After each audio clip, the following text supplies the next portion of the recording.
This is a little video to show you how to do a very simple zentangle that I call bandages. So let's get started.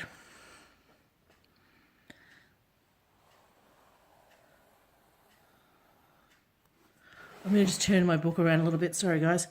So you start off by drawing a line that's about a little bit skinnier than the width of your finger. You see that there? And you're going to do another one parallel. Take it nice and slow. You want these to look nice and parallel. Now what you're going to do is come across from a different direction. So I'm going to start up in the top corner here. Draw my line. Doesn't matter if it's a bit wavy, but you're going to stop exactly at that line and then pick it up exactly on the other side and draw the line through.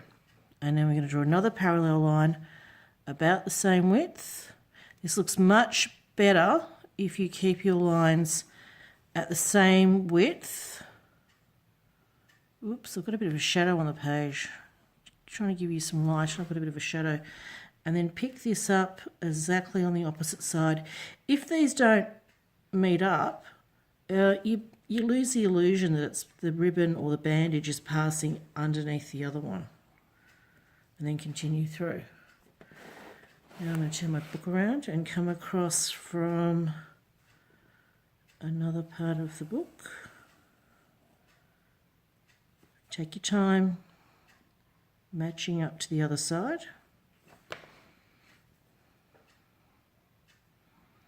Again, try and keep this the same width.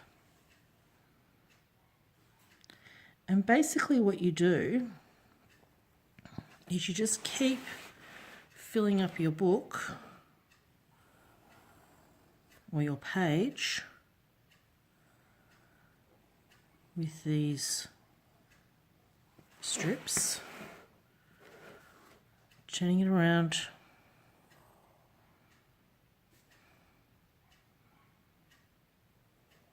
And keep on going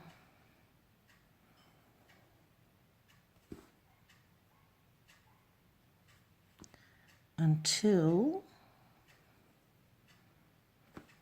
you can't fit any more bandages in.